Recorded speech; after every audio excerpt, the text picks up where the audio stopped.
Hey girl, my name is Anel. Welcome to the Brave in Her podcast, where we inspire, empower, and motivate by sharing our stories of bravery.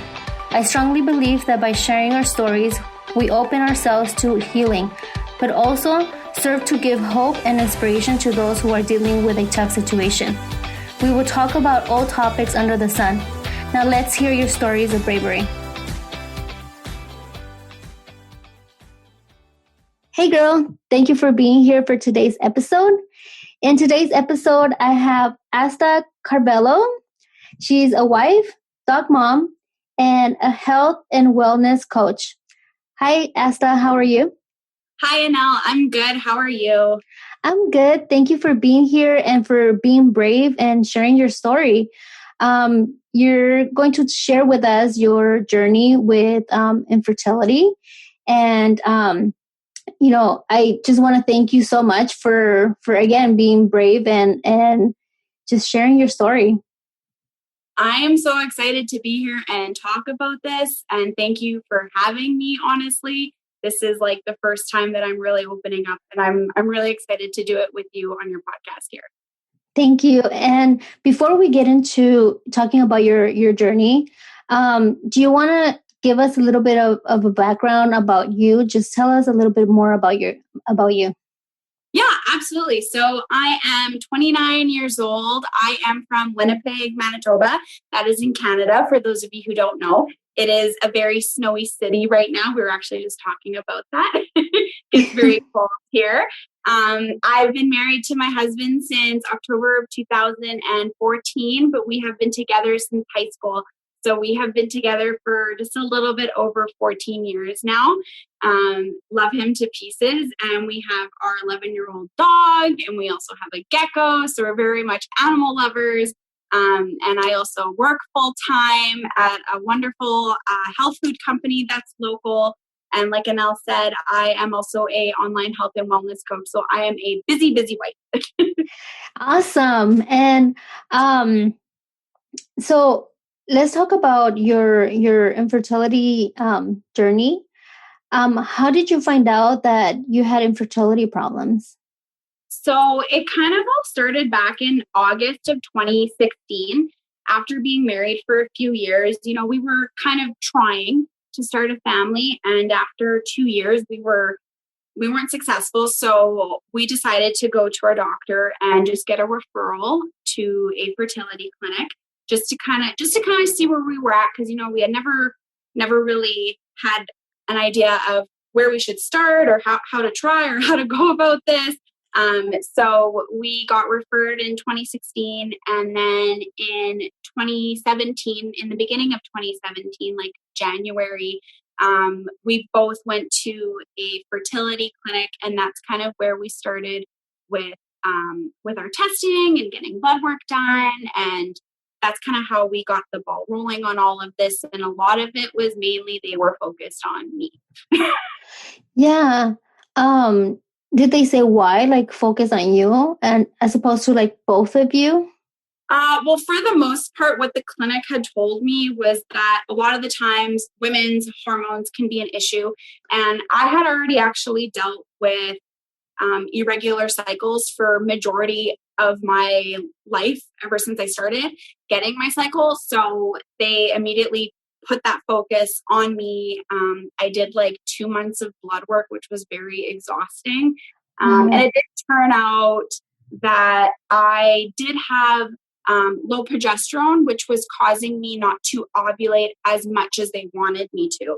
So that's kind of where I was like, oh, okay, so then what does that mean? And the doctor said, well, that means that you're not going to be able to hold on to an egg and have a baby unless you either start figuring out, we go deeper into this, or you try medication. And another big factor was, you really need to get your health in order. Like, you are not healthy either. And that was kind of another big wake-up call for us to really start to just better our overall life. And because being parents is something we've wanted since we got married. So when when they told you that mm-hmm. You're gonna have to either have treatment or go other than the natural way, you're gonna have to mm-hmm. figure something out to be able to carry an egg and, get pregnant. What was your reaction? Initially, because I was 25 years old at the time, I was in shock. Like, I remember sitting in my car with my husband and I just bawled because and immediately you get all these feelings of like, this is all my fault. This is all my fault. The doctor's saying that there's something wrong with me. There has to be something really wrong with me then. And my husband, bless his heart, he is the most supportive, understanding guy. He was like, we're going to figure this out. Don't feel bad. This isn't your fault. This, like, we're in this together. But initially I was in shock and I was a little frustrated because growing up, my mom was a stay-at-home mom. I'm the oldest of two. Being a mom was like my dream as a kid. I felt guilty for us not being able to have a kid. Like, I felt like it was all my fault. So afterwards, we did go back after, talking about it, and we decided to give some medication a try because that's what my fertility specialist had recommended. So we started with medication. I think it was closer to the end of 2017 or the middle of 2017. I remember it being warm, and I remember starting to take the medication. Then we did that for about 3 months. Medication for 3 months? Yeah. So the doctor had recommended for me to go on letrozole, which is something that helps to potentially lower estrogen to increase progesterone, because that was my initial issue. So we did that for 3 months. And to be completely honest, it made me feel really, really sick. I actually started to notice that I was getting really irregular cycles, even worse than before. And I was emotional, like extra emotional. Like, I'm a sensitive person already, but the medication was making me like super emotional, and I just felt really off. So we kind of just decided to stop. So this was going on for, you said 2 months, 3 months? For 3 months, yeah. For 3 months. Yeah. And so you're just feeling all these, roller coaster feelings and like that. And so then you decided to stop the treatment. Yeah. Have you guys explored any different options? Yeah. So from initially doing the medication to stopping, I had actually spoken to a family member who she's a doula and now a midwife. And she actually recommended that I speak to somebody who's a naprotechnologist, which is an alternative natural fertility treatment here in Canada. And we had a lady that was kind of local to us. So we met up and we just kind of had an open conversation about, what I had gone through. And from everything I had told her, she said it sounded like the medication was not working. And what was happening was I was actually miscarrying for those 3 months every time, which was a huge shocker to me. So the medication was actually not allowing anything to latch. And at that point, my husband said, okay, well, we're definitely not going to go back to the fertility clinic because it's obviously making you really, really sick. And we need to just, I guess the word is look for an alternative or not really stress about this as much. Because when you're 26 years old and you're trying to figure out how to start a family, it's a lot of pressure. Yeah. And I feel like, you're still young. You still have time. Absolutely. Yeah. So while you're going through all this stress and, putting all this stress in your body, how are you feeling like mentally and emotionally? Mentally and emotionally, I was not in a good place. So I really started focusing on my overall health and wellness. And that's when I really decided just to start making some small lifestyle changes. I started to exercise and eat a little bit cleaner because I wasn't doing any of those things before. And I wanted to do anything that I could to help better my chances of getting pregnant. And now I just live an overall healthy lifestyle and I absolutely love it. And we're still on this infertility journey 4.5 to 5 years later. And what is your current plan? Currently, we are actually looking into either fostering or adopting. Um, it's something that we talked about for a really, really long time, back and forth. My husband's had some health issues since we discovered we were having infertility problems, and he's gone through bouts of, kidney stones and just being in and out of the hospital. And he actually got diagnosed with Crohn's early last year. And the amount of tests and stuff he had done, he feels like a lot of it was also caused by him getting radiation. So he feels like we're both kind of at a point where, okay, maybe we're not going to have our own kid, but we're going to be able to have a child, whether it's through fostering or adoption or another way. So that's currently what we're doing. I think that's really awesome. To be honest, like that's an option that I've also explored too with my husband. For me, I always grew up thinking that I couldn't have kids because of my kidney disease problem. But I find later that I am actually able to get pregnant, but it's highly recommended that I don't because of my kidney problem. But we have been exploring also fostering or adopting. That's exciting. I think it's a beautiful alternative that a lot of people don't really consider. Like, when I initially wanted my end goal to be a stay-at-home mom, like that's what I dreamed of growing up as a kid, because my mom was the best stay-at-home mom, and I looked up to her so much.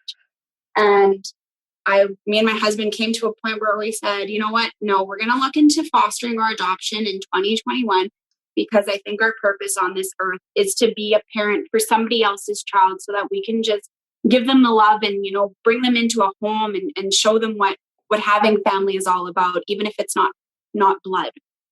Right.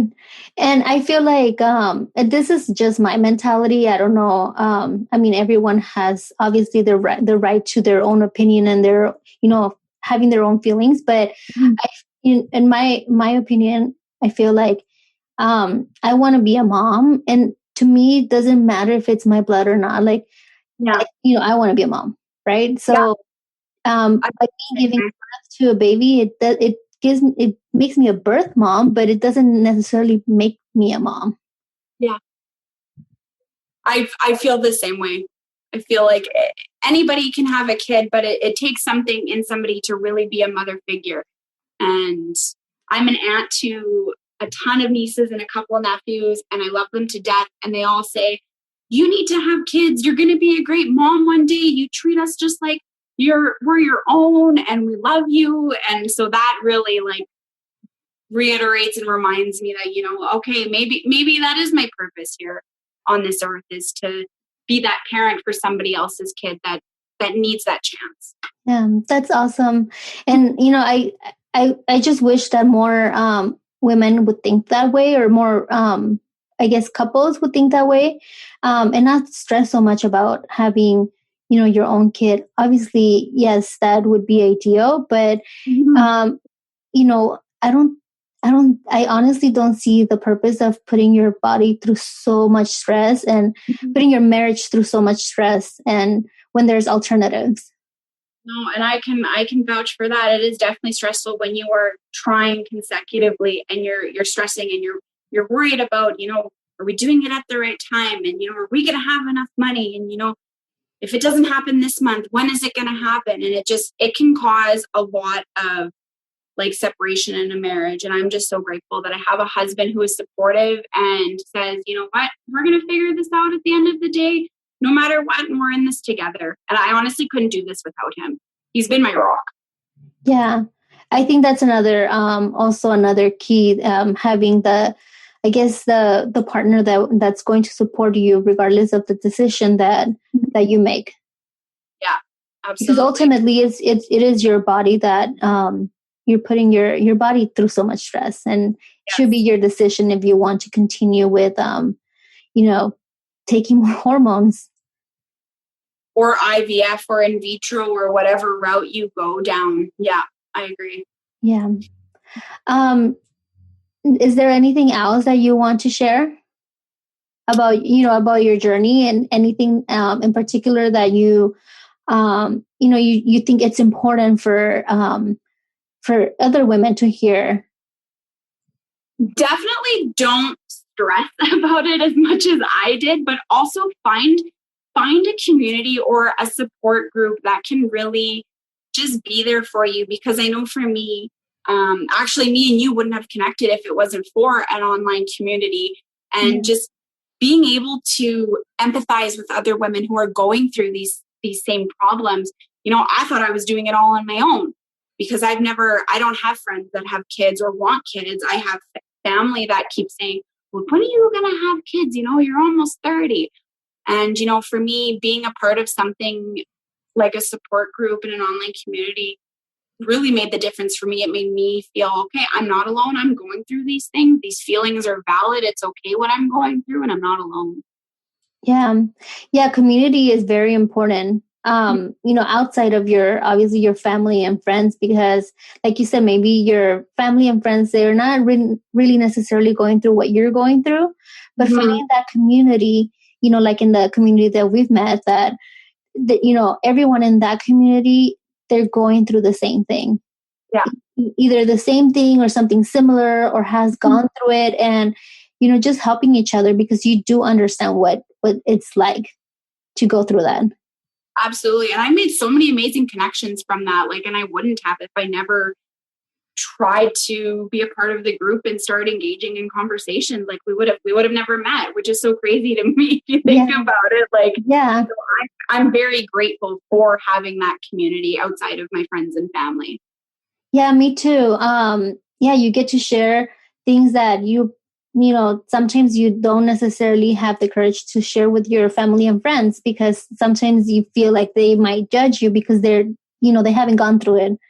But if you share with the community that you feel safe and they've gone through it, they'll understand it. Yeah, absolutely. And so what will you tell tell women who are dealing with infertility issues right now? Don't lose hope. I feel like hope is the word that has stuck with me. But also, don't be afraid to ask questions. Go to your doctor and get referrals. And if you feel like something is off with your body, it's okay to ask for the things that you need. I feel like a lot of women always focus on, it's just them with infertility that are going through it. And for us, it was my husband partially too, who ended up being part of the issue. And I'm not, embarrassed to say that now, but for so long I was, because, men have this stigma that, they have to be the strong man and provide. And it's totally not like that anymore. We're in 2021 now, but definitely don't lose hope, and definitely, find a support system and do lots of research. And, for me, it was making those healthy habits and changing my lifestyle that really helped, improve my health and hormones naturally. And within 4 years, I've been able to, work on things myself. And I'm so grateful to be able to do that and go the natural route. But definitely just to tell women, just don't lose hope, no matter what. Yeah. I want to add to that, go to your doctor. And then if you feel like you're not being heard by your doctor, go get a second opinion.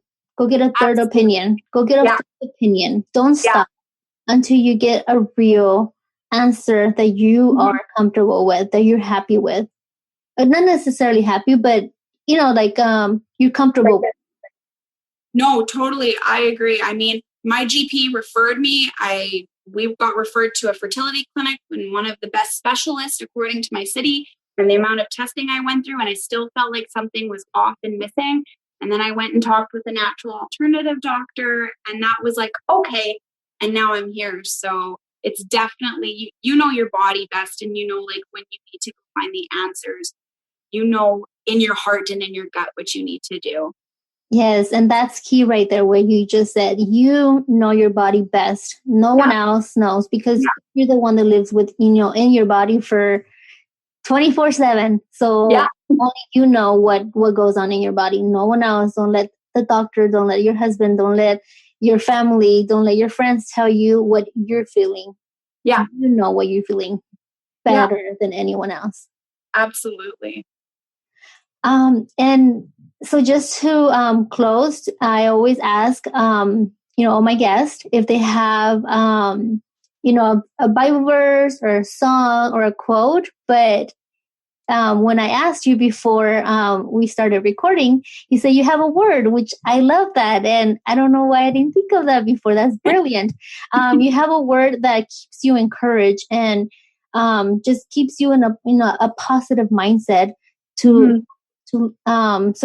this experience or this journey does not let you down. And, you continue with, I don't want to say your word because you just have that positive mindset. Yes. Yeah. So what is your word? So my word is hope. And it's a word that I started seeing a lot a few years ago, whether I was reading or I just saw a quote, be hopeful, have faith. Hope and faith are like the two words that kept coming to me. And, I really kind of leaned into those and just reminded myself to always be hopeful, no matter what the situation is and no matter what the outcome is to just have hope. Yes. I love it.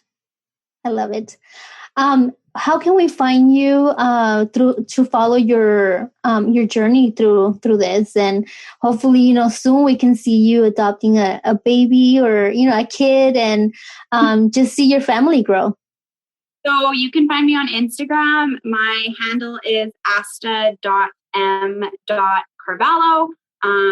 I share a lot about my health and wellness there, as well as my marriage and dog mom life and all the things I'm doing with, bettering myself and working on my journey. Thank you. I'll definitely put your information in the show notes, and please go ahead and follow her. Your story has been so inspirational for me. Thank you. Oh, thank you so much for having me. This was so great to do. I'm so glad I was able to hop on here and share my story, and hopefully it inspires a few other women who are going through the same things. Yes, I hope so too. Thank you so much. Thank you. Thank you so much for listening. I hope this episode inspired you. If you like this podcast, please share on social media and tag me on Instagram @TheBraveandHer. I would love to hear your stories of bravery.